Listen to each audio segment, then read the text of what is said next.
Well, welcome. My name is Najdzin. I'm Senior Director of Vertical Marketing with Equinix. And with me today I have Dave Duvall, Senior Vice President of Infrastructure Services at Discovery Communications. Dave and I thought perhaps we do a lot of slides or do a rich media presentation, and then we settled on going back to basics. We're just going to do a fireside chat. So it's going to be questions and answers regarding the new IT script that Discovery is writing, leveraging our platform of interconnected data centers. So, without further ado, Dave, can you tell us a little bit about yourself? Sure, so I'm, as Lou said, I'm Dave Duvall. I'm SVP of Infrastructure and Distribution Platforms at Discovery. My team's responsible for shared service IT platform and infrastructure, so our cloud and engineering teams, our networking teams and functions, as well as now, satellite encryption and encoding teams throughout the world, our TOCs that service our networks. So we're a shared service function within the company. I think we're in the midst of a transformation right now between what had been our live linear television networks, our pre-scheduled television networks. We now have sports in the form of Eurosport in Europe. Making that jump across to being a digital native company, cloud first company, and reaching consumers directly is one of the larger changes at the company. Being predominantly a cable pay television company for a long time, now have a lot of free to air, a lot of sports, a lot of direct to consumer OTT. So it's definitely a different mix than when I started there 14 years ago. Wow, 14 years at the company. Yes. Wow. So tell us a little bit about Discovery, in terms of employees, locations. I think you have 3 billion viewers. 3 billion cumulative subscribers globally. By the way, I'm one of them, Deadliest Catch fanatic, and maybe you could talk a little bit about Deadliest Catch and how much footage you have to take to get 1 hour for that show. Oh, absolutely, yeah. So Deadliest Catch, to answer that one, I mean, it's a 1,200 to 1 shooting ratio for that show. So, the footage, it's, GoPros on every boat, many of them shooting, to catch those real moments that make that program so compelling. So it's a big archival and footage challenge for us. We purchase and own our programming predominantly. So that's one of our larger technical challenges. But the company as a whole, we are, for those based in the US, you certainly know our cable networks, Discovery TLC, Science, Animal Planet, ID, OWN in a joint venture with Oprah Winfrey. We are very global. We run 400 plus discrete linear feeds globally. That addresses those 3 billion subscribers, 220 countries, 110 languages. The complexity is pretty vast on that scale. Office locations, as far as our enterprise, we're 85 office locations in 35 countries. Not all that excessive a size company. We're about 9,000 employees total, 9,000 staff total globally. We are generating on average, to feed those 400 networks, it's a lot of content, a lot of footage inbound, increasingly delivered over the internet, file-based delivery to us from our production partners. We've been pretty vocal over the last year plus with our push into cloud-based playout and transforming our infrastructure there. But it's a unique company. We do more business, more of our top line revenue comes from outside of the US than in these days. We are a larger company internationally than we are domestically. And a lot of that's come through organic growth as well as acquisition. The sports business, the Eurosport acquisition was quite large. We acquired a series of free-to-air networks in the Nordics with the former SBS group in Norway, Sweden, Finland, and Denmark. So it's a lot of varied business today versus where we were, say, even 5 years ago. Wow. Maybe you could touch a little bit, we were talking before we came up here about your contract for the Olympics. Sure. And that's in Europe. You're going to distribute in Europe. Maybe you can elaborate a little bit on what goes into that and what you have there. Sure, and it kind of touches on the partnership with Equinix and what we look to do with our network topology, and sports is driving a good chunk of what we're looking to do. The Olympics, we are the pan-European rights holder for the Olympics from 2018 through 2024. So it's the first time the IOC has awarded the rights in quite that manner. It's all platforms, it's digital and linear. We are reselling the rights in quite a lot of markets, but we're producing the programming in several key markets as well. So our network is really transforming into being not just play out and distribution, but now a big contribution component coming in from events and live sports feeds. So those are accomplished via a mix of the traditional satellite downlink, but increasingly IP network connections. As we look at Equinix and what it brings, those co-location facilities, those POPs, those meet-me points, those are certainly vital to how we need a flexible network, a flexible capability to connect to the supply side, in that case, with the sports business. Fantastic. So, can we talk a little bit about the impact of digital on your business? Specifically, the challenges business and IT are beginning to converge because of digital, and what challenges are you experiencing at Discovery, and how are you addressing them? Well, I think the digital transformation for us is probably what a lot of the content producers, the content creators, broadcasters are experiencing. It's it started with the little addition many years ago of VOD and file-based workflows and deliveries, and the growth of that. We had to get better at metadata management. We had to get better at systems and landscapes there. It became more IT-like, more system-driven than what it had been in the past. And now with some of our newer deals, an increasing live linear component to the offering. So whether that's partnerships with OTT players, increasingly they want the live linear feeds to enrich that VOD component. So we're being challenged on the distribution side to package and deliver ABR and HLS and other formats that maybe weren't a house capability for many years, but now are critical to what we've got going forward.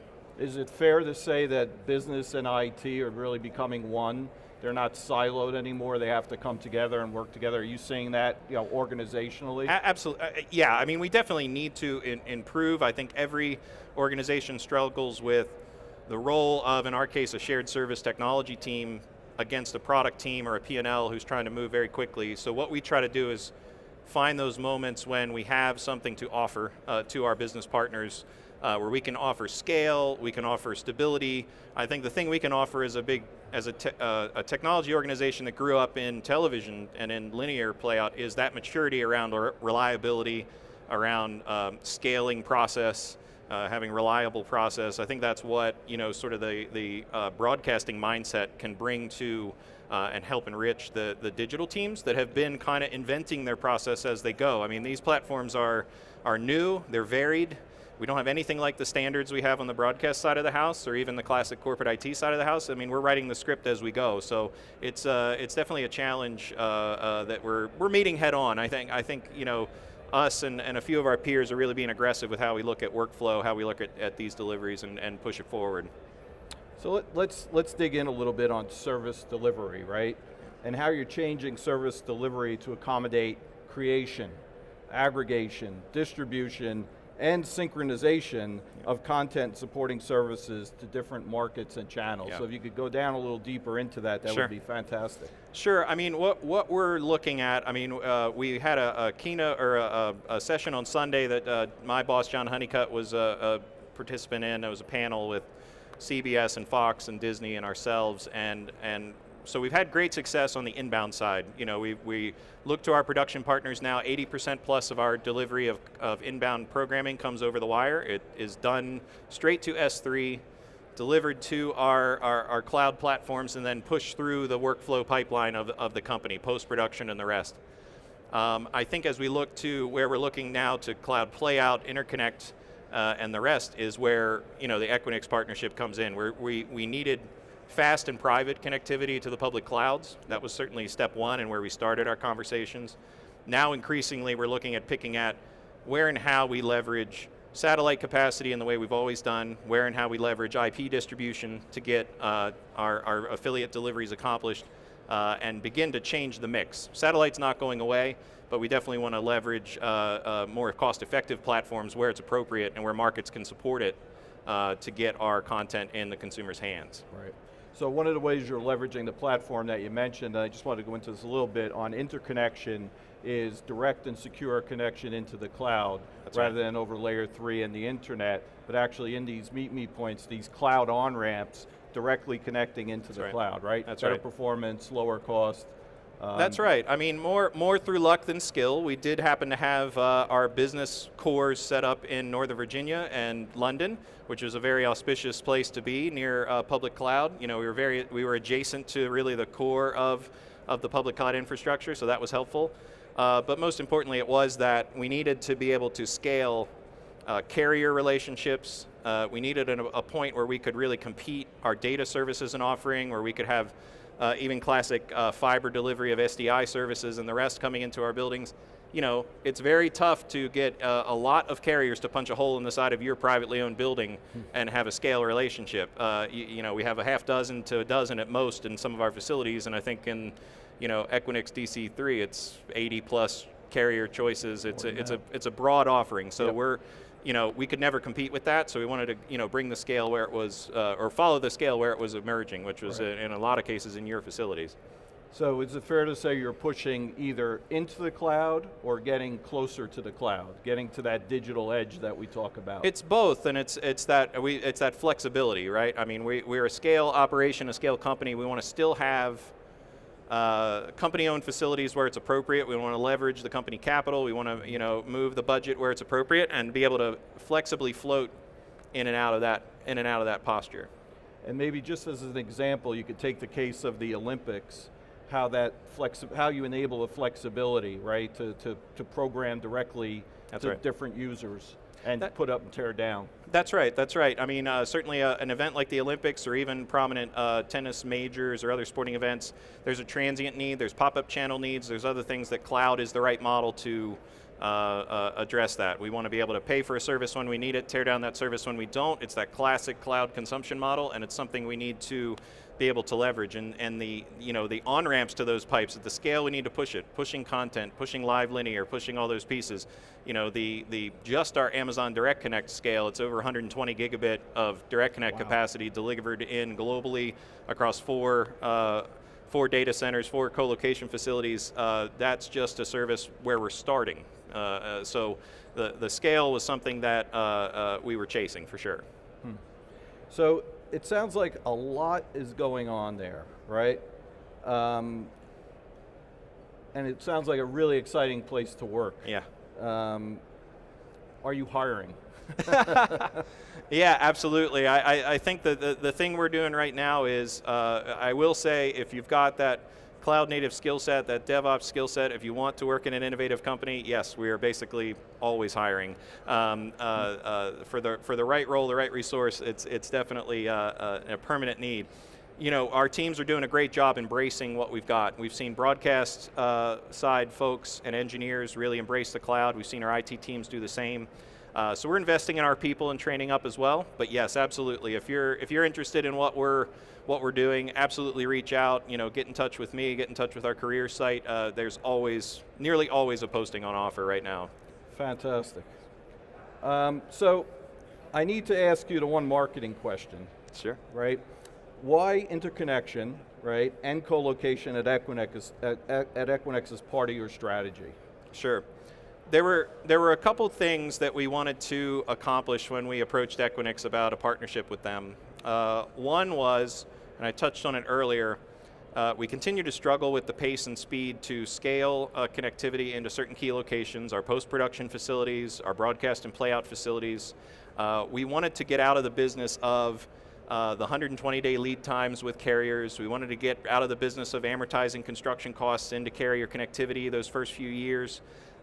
We wanted to basically we have a great networking capability and team within Discovery. So we are skilled at managing things like metro services, dark fiber services, lighting our own paths to, say, get to your front door, establish that colo presence, and then from there, really, we're ordering cross connects. I mean, that's a very nice, we've had circuits from carriers deliver in less than a week in your facilities. At times. If Level 3 or Tata or anyone that we do business with is down the hall, they are literally down the hall in most cases. So that adjacency, you know, that kind of exponential benefit we get where everyone we want to do business with or consume services from is in the same buildings, we can leverage that. Increasingly, and that's where it'll start. So we're starting with kind of the carrier relationship in public cloud. That was our first goal, was I want more carrier choice, I want more cost-effective carrier connectivity, and I want on-ramps to the public cloud providers providers, all of them, because I have a lot of different needs. My team runs enterprise IT as well, so we want on-ramps to Microsoft for Office 365. At the same moment, I want raw infrastructure from AWS, or I want machine learning services from Google Cloud, or I want any of these things. They're all useful to us. We want the best cloud fit for the best service, or for the most appropriate service. So that's where we started. I think down the line, we're looking at this as more of how it can help us with B2B connectivity. It's no accident that many carriers are also MVPDs and are also our affiliates, and so we want that adjacency of that B2B side. We want to be able to, if I've got to deliver 3,000 hours of content to Comcast for a new deal we've signed, that, I'd love to do that via either private connection, or in certain cases, maybe cloud to cloud. Maybe we're both on Amazon, maybe we're both on Google, maybe I can just directly, I may not have to transit your facility, but if I do, I want that capability. So, it really is this continuing growth of, you guys are always acquiring and sort of adding new locations that, you're sort of following the market in the same way we're trying to follow where we go, and we see a lot of opportunity, especially in Europe, where distribution is kind of very country specific, and you have some nice markets where you can effectively build one location and have all of the cable, all the pay TV providers meet you there, and you can establish that POP or that meet me that gets you some nice savings operationally, and in many cases ups the reliability. So for us it's kind of win-win all around.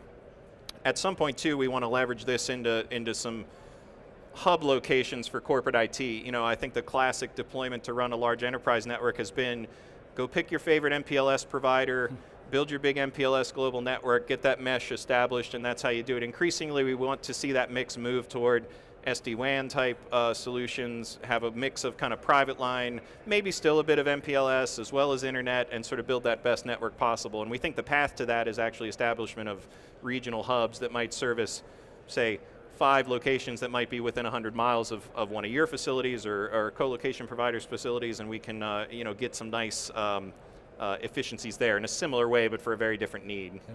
Yep. So Dave mentioned the cross-connect, right?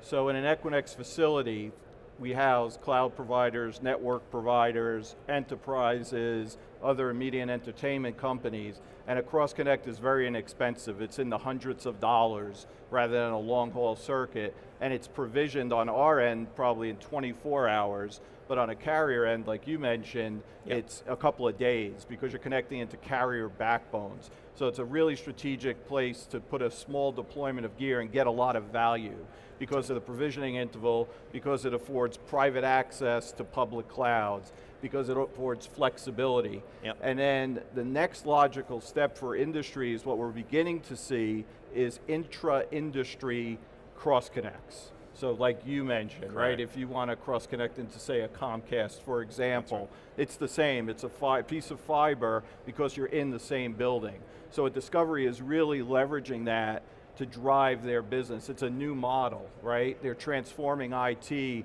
by leveraging this platform of heavily interconnected data centers. That's right, that's right. Yeah, I mean, our hope is that by getting out there and getting established, and certainly a lot of us, both on the supply side of the business and the broadcasters, and on the the customer side of the business in the MVPD world, most of us, or a lot of us, are already there. We see these adjacencies already. I think what we're looking to do is sort of get a conversation going publicly around which of our, which marketplaces, sort of have some of this come to us in a way, and really try to attract who are the affiliates and distributors out there who are interested in working like this and working this way, really try to unlock maybe a new way of thinking about how we accomplish television distribution, OTT distribution, file delivery, really make sure we're all being efficient on the, the kind of supply side as well as the selling side of this proposition, and then it's not just, continuing to, do things in the same way we've always done. We always, at Discovery, one nice thing we've got in our culture is we're always pushing to change the way we do it, make our business more efficient, and you guys have been a great partner in continuing that journey for us.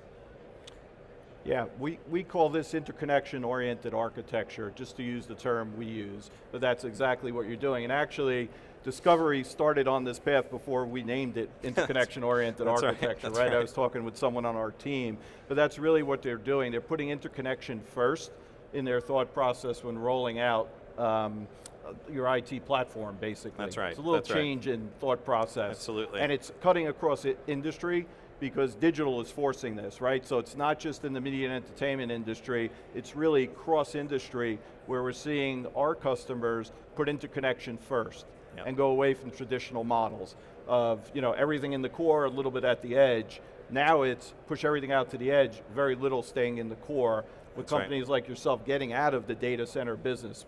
That's right, that's right. I mean, we've been very public with our push. We have a goal by the end of this year, 80% of our corporate IT platform is going to be hosted in public cloud. We will be eliminating some facilities that we don't own. We're addressing some lease and other situations to reduce our complexity internally, and there will still be that 20% that is physical. We're still going to have that company-owned facility. We have an amazing teleport facility and broadcast center in Sterling, Virginia. That is still a core part of what we do and how we service our customers, and will continue to be. But for those other sites that where public cloud is the better fit and is more efficient, then we need that connectivity and on-ramp, and that's we're going fast and we're going hard into that, and we're excited about the changes. We're very excited also. Yeah. So, I guess I have a final question. And actually it's not one final question, it's a two-part question. What are the top 2 or 3 takeaways for end users? And probably equally as important, or more important, what's your advice or your takeaways for carriers, for vendors that are supporting your transformation, your digital transformation? Yeah, I think on the consumer side of those looking to do this, look, our example is pretty scale example. I mean, not everybody needs lots of 10 gig connectivity into a cloud on-ramp, but I think the model still applies even if you're an enterprise that's maybe on the smaller mid side of this market. All the benefits are still the same in my book. I mean, that flexibility of we always talk about, one of the reasons I want our IT services more on cloud is if I have scale to get there, or if I get there and I can tap into that scale, I have scale to compete that service and move it around. If I'm stuck on my infrastructure, we aren't a technology company. We are quite good at technology and at applying technology to what is a content business. We are a content company that is about investing in the best content to attract the consumer to what we do and sort of inspire them with our creativity. But the technology has to service that. So really, we try to hire people who can learn about technology as fast as possible, apply that to what we're trying to accomplish. And so I think no matter your size, one, cloud is a transformation. It is a different way of working, right? It requires team transformation. You cannot ignore the culture component of this, that there are many people in your organization who probably look at themselves and say, my job is the care and feeding of that physical thing, and that's what I pride myself in. And what you need to convince them of, or reassure them about, is if they're willing to go on a transformation journey with you, is that there's still care and feeding there that is significant, that requires engineering. This is not turnkey. As much as you could maybe go to the Amazon booth or the Google booth, they're going to make it sound really easy sometimes, and sometimes they'll give you the same culture pitch I'm giving you right now. It does require still a lot of work to do it well. You're still building infrastructure and putting it together. You're still making things interoperate. I think the change here is more and more we are becoming kind of integrators of services rather than maybe building things from the ground up. But it's just a different sort of engineering and a different sort of a construction of a service than what we've done for maybe the last 10 years. So I think the second part of the question? Second part of the question was, how would you coach vendors, carriers, on how they should deal with you and your peers, given this digital transformation, this move to the cloud? Their models need to change if they're going to keep up with you, right? Yeah. So what would you coach them, if there's any sitting out here? What would you tell them? How should they treat you? Well, I think, and we're starting to see a little movement on this, I think from the carrier side and the rest, I think it's just being flexible in the products, being flexible in how things are put together, how things are priced. I mean, carriers, because again of that background in lots of construction, lots of connectivity to my address, to my facility, things are built on timescales of 3 years and long commitments and volume commitments and things like that. I actually need something like what I get with cloud service providers, where it's a consumption model where I can get some service for a week, for 2 weeks. I think it's not too uncommon in the broadcast side of the business to kind of have kind of ephemeral services for an event or things like that. We need more and more of that, I think, on the IT space, where I can have some carrier service when I need it, at the volume I need it. The pace of the ordering process, the delivery process, it's just continuing to see and innovate in that kind of software-defined networking or whatever you want to call it, but a process where I can get that capacity, in that moment. More and more, that's going to become a key capability that we'd really love to see emerge, especially in locations like your own, where we think that is more feasible. We know that's a big ask at my customer site to accomplish that, but we don't think that's as big an ask, in a facility like your own or any other, co-location type provider. Right. Well, thank you. Thanks a lot. One final, question, a final question. Are there any other speaking spots for your team here at the event? Yeah, I'll do the obligatory pitch of like our other speaking events. Our CTO, John Honeycutt, is talking later today. I believe it's at 3:45. It's a Google Talk session. If you look in the app, I don't have the room number handy, but if you look in the app and look that up, it's a panel including John and Viacom and Google, and talking about the future of media. And then Thursday at noon, Brinton Miller, my peer, who heads our media engineering and software delivery functions at Discovery, will be presenting with Evertz about our work on cloud playout and broadcasting from the cloud. It's kind of a follow-up of a talk we did at reInvent of just where we stand with public cloud playout and the rest. So that'll be a good session. How about you guys? Fantastic. Well, today at 4:35, we have Lessons from the Front Line, which is being led by our Executive Vice President of Customer Care and Technology, Brian Lilly, who's sitting in the front of our audience here. Hello, Brian. And that's in NH 262. In addition, if you were intrigued by anything we spoke about, the Equinix booth is right over there. If you'd like to come stop by and visit and go through take a deep dive on the interconnection platform, the digital edge, and our interconnection-oriented architecture.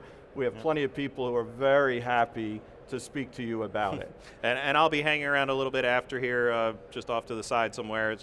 Run me down after if you'd like to follow up on anything as well.